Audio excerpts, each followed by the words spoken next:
tous, j'espère que vous allez bien. On se retrouve aujourd'hui pour une nouvelle séance d'EPS à distance. Alors, comme la semaine dernière, je ne vais pas vous proposer une séance de renforcement musculaire. Cette fois-ci, ça va être à vous de la faire par vous-même. Soit en reprenant une des séances des semaines précédentes, soit en prenant un exercice par-ci, un exercice par-là, les combiner et créer donc votre propre séance. En revanche, cette semaine, moi je vais vous parler des étirements. Alors, comment les faire correctement, pour quels muscles et quand. Alors, tout d'abord, les étirements, quand les faire. Les chercheurs eux-mêmes ne sont pas tout à fait d'accord entre eux. En revanche, ce qui est sûr, c'est qu'il faut éviter de les faire avant les étirements, avant la séance. Pardon. Il ne faut pas s'étirer avant la séance. Quand je parle d'étirement, pour cette vidéo, je vais uniquement parler des étirements statiques. Car il existe aussi des étirements dynamiques. Mais en gros, les étirements statiques, c'est tout ce que vous connaissez. C'est-à-dire, par exemple, je veux m'étirer l'ischio-jambier, je me mets comme ça, et puis là, j'essaie d'aller toucher mon pied, etc. C'est-à-dire l'étirement statique sans bouger. Donc c'est ce qu'on va voir aujourd'hui. Donc ce type d'étirement, il faut éviter de les faire avant la séance. Donc il faut bien évidemment le faire après. Par contre, quand? Et bien justement, c'est là où les chercheurs ne sont pas d'accord. Soit il faut le faire directement après la séance, soit il faut les faire 2 heures après, 5 heures après, ou même le lendemain. Il y a aussi un point à prendre en compte, c'est-à-dire qu'on est tous différents, on a tous des fonctionnements, des modes de fonctionnement différents. Donc peut-être que pour l'un, ça va être directement après la séance, mais peut-être que pour l'une, ça va être le lendemain que ce sera le plus efficace. Pour le savoir, le plus simple, ça va être d'essayer vous-même. Après une séance, vous allez faire les étirements directement après, puis après la prochaine séance, vous les ferez le lendemain, et à vous de voir là où vous vous sentez le mieux. Donc aujourd'hui, ce qu'on va voir, c'est une revue en détail des différents muscles, des muscles principaux, et comment on peut les étirer.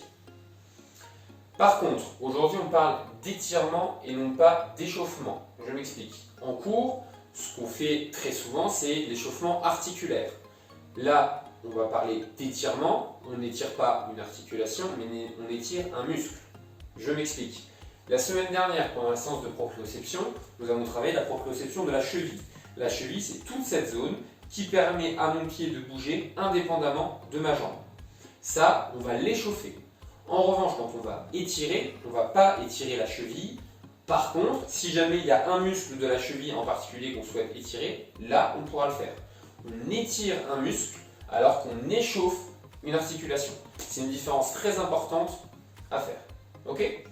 Donc c'est parti, on va faire comme en cours pour l'échauffement justement, on va partir du bas vers le haut, et à chaque fois qu'on rencontrera un muscle important, je vous expliquerai comment l'étirer. Donc on y va, on commence, on arrive sur le mollet. Le mollet, c'est le muscle qui est derrière votre tibia. Le tibia, c'est l'os ici principal du bas de votre jambe. Pour étirer le mollet, comment ça se passe? On va tendre la jambe et on va aller chercher avec les orteils ici, on va aller chercher le plus haut possible. On va essayer de ramener les orteils vers sa jambe justement. Et là, on va sentir ici que ça tire.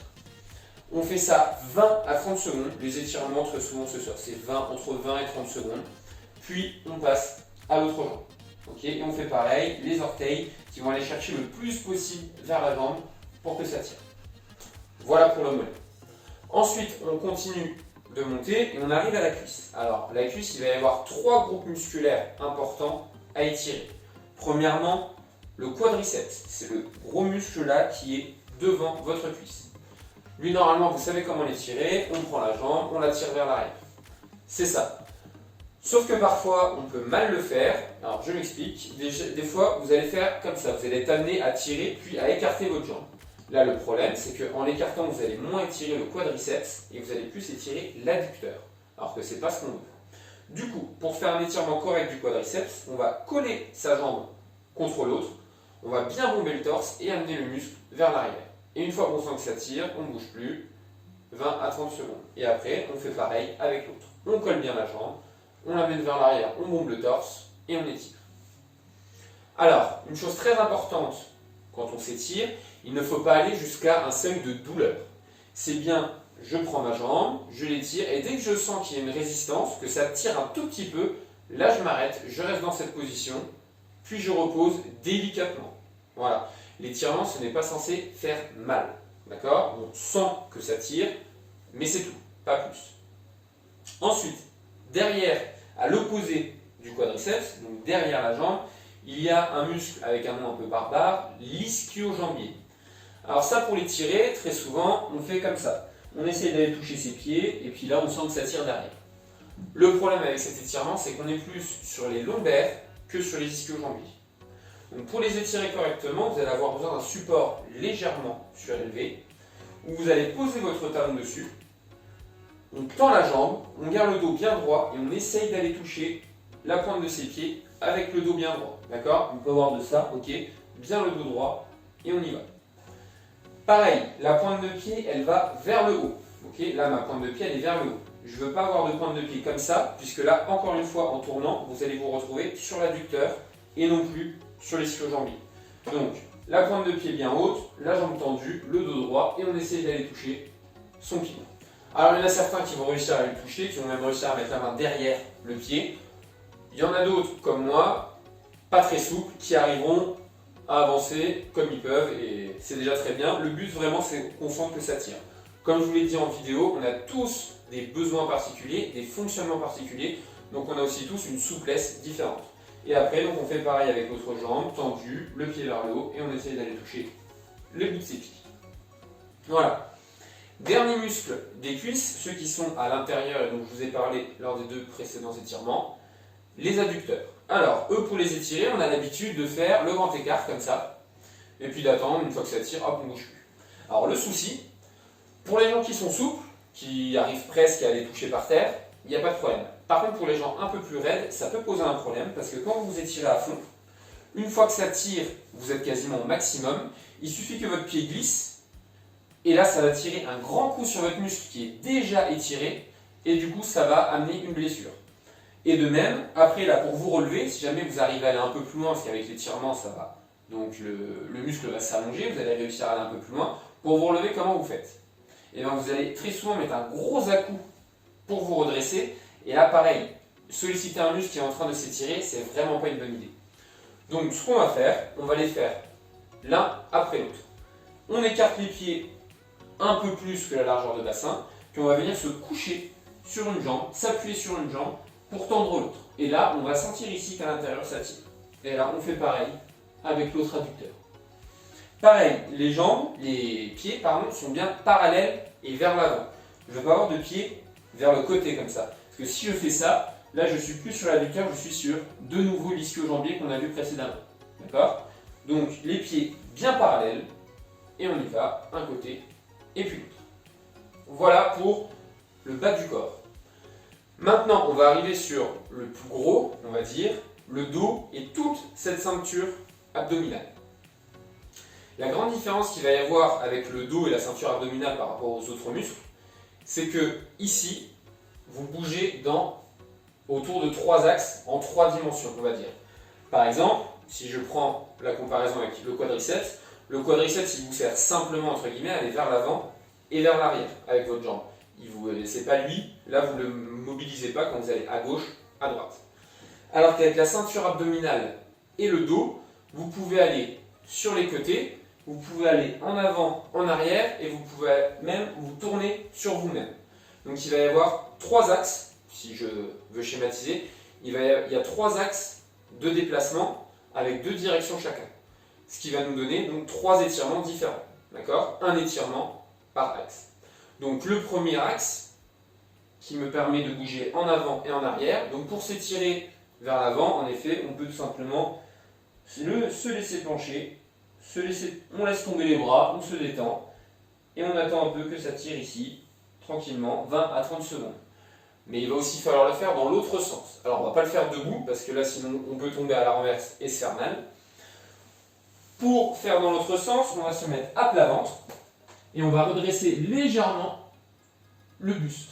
Et là on va sentir ici, derrière, vous allez sentir le travail de l'étirement.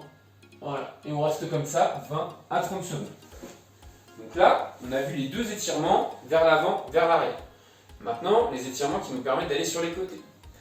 Donc, pied, largeur de bassin, et avec l'autre main, on va aller chercher là-bas sur le côté. Et là, vous allez sentir ici que ça vous étire tout du long.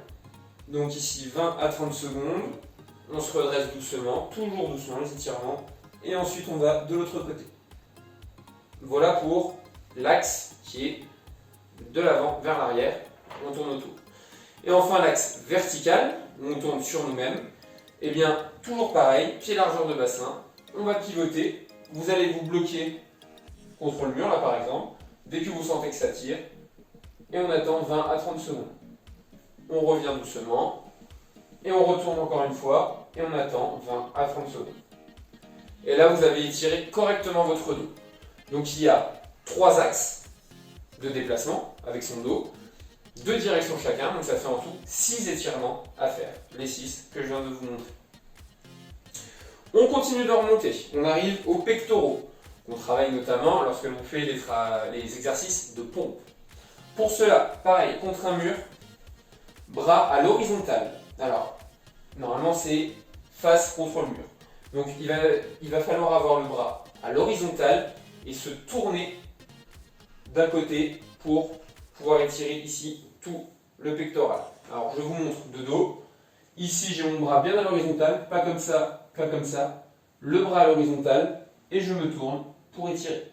Voilà, et 20 à 30 secondes. Et après je fais pareil de l'autre côté. Le bras bien à l'horizontale et je me tourne 20 à 30 secondes. Voilà pour le pectoral. Il nous reste 2 muscles à voir.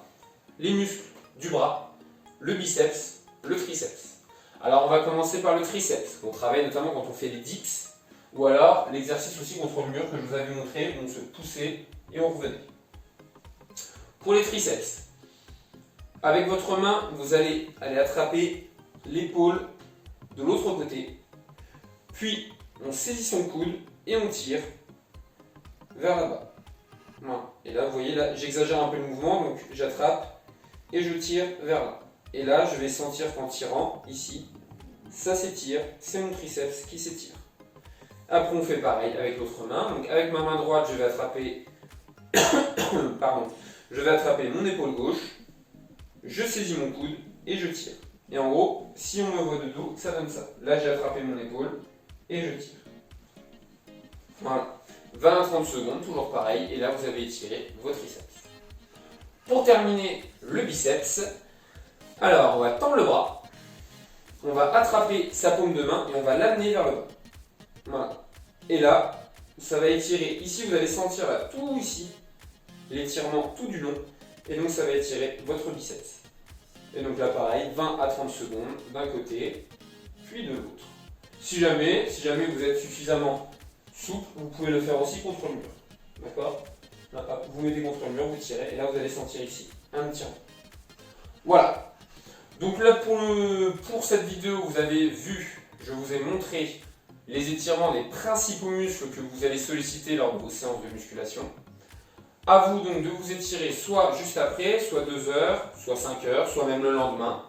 Et puis à vous de voir quel fonctionnement est le plus adapté à votre corps et à votre organisme.